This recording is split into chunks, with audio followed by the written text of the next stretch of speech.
அடுத்தது பேங்க் நிஃப்டியினுடைய லெவலை ஒரு முறை நம்ம ப்ரெடிக்ஷன் பண்ணலாம். ஃப்யூச்சர் லெவலில் பேங்க் நிஃப்டி இன்றைக்கி தெளிவாக பார்த்தீங்கன்னா இன்றைக்கி என்ன மாதிரி இம்பேக்ட் ஆகிருக்குன்னா பார்த்துங்க, அப்போ ப்ரீவியஸ் டே உடைய லோவை கட் பண்ண முடியல. ப்ரைவேட் பேங்க் வந்து அதாவது வந்து பேங்க்ஸுடைய செக்டார் வந்து பாசிபிலிட்டி ஆஃப் சான்சஸ் வந்து அதிகமாக இருக்குது. அப்போ இன்னைய லெவலில் லோ டைம் ஃப்ரேமில் ஒரு 30 மினிட்ஸில் பாருங்கள், கரெக்டாக எந்த இடத்துலேருந்து கரெக்டாக திரும்பி இருக்குன்னு பாருங்கள். இது ஓப்பனுக்கு அப்புறம் இதில் நம்ம அப்சைடுக்கு நேற்றுனுடைய கேண்டிலில் நம்ம ப்ரெடிக்ஷன் பண்ணி வச்சுருந்தாலுமே அப்போ பாசிபிலிட்டி ஆஃப் சான்சஸ் வந்து இது இன்ஷூட் லெவல், இதனுடைய லோ அவ்வளோ சீக்கிரம் வீக்லி மிட் பாயிண்டில் இருக்குது.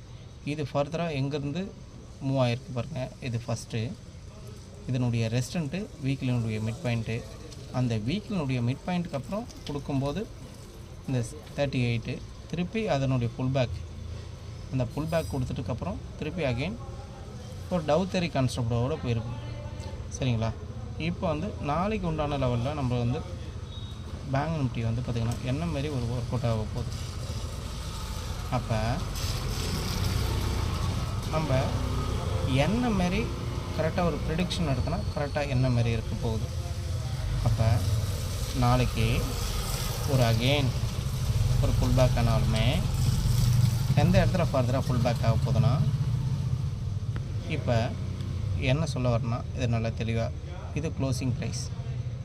இந்த க்ளோசிங் ப்ரைஸ்க்கு அப்புறம் இதை ரீடெஸ்ட் பண்ண வச்சுன்னா வீக்கினுடைய மிட் பாயிண்டில் ரீடெஸ்ட் பண்ணணும். அதுவும் இல்லாமல் அதாவது வந்து பார்த்தீங்கன்னா திங்கக்கிழமைக்கு உண்டான மிட் பாயிண்ட்டு, அதாவது இந்த நாள் திங்கக்கிழமை, நாளைக்கு உண்டான மிட் பாயிண்ட்டு. அப்போ ப்ரீவியஸ் டே உடைய மிட் பாயிண்ட்டுக்கு அப்புறம் இது சஸ்டெயின் பண்ணிச்சுன்னா இது அப்சைடுக்கு உண்டான பாசிபிள்.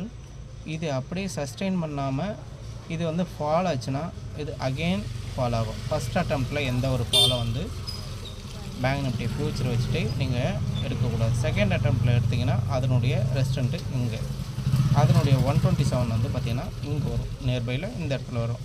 இதையும் ஃபால் பண்ணிச்சுன்னா தான் இது 6 மந்த்தினுடைய ஹைக்கு.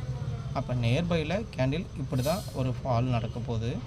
ஒரு அப்சைடு வரது பாசிபிலிட்டி சான்சஸ் இருக்க போகுதுன்னா இது வந்து க்ளோசிங் ப்ரைஸ் நியர்பையில். இந்த க்ளோசிங் ப்ரைஸ்க்கு அப்புறம் ப்ரீவியஸ் டே உடைய ஹையே, அந்த ஹையை சஸ்டெயின் பண்ண தொடங்கிடுச்சுன்னா இதனுடைய 127 ஒரு ரிவர்சல் எடுக்கிறது சும்மா டவுத்தரி கான்செப்ட்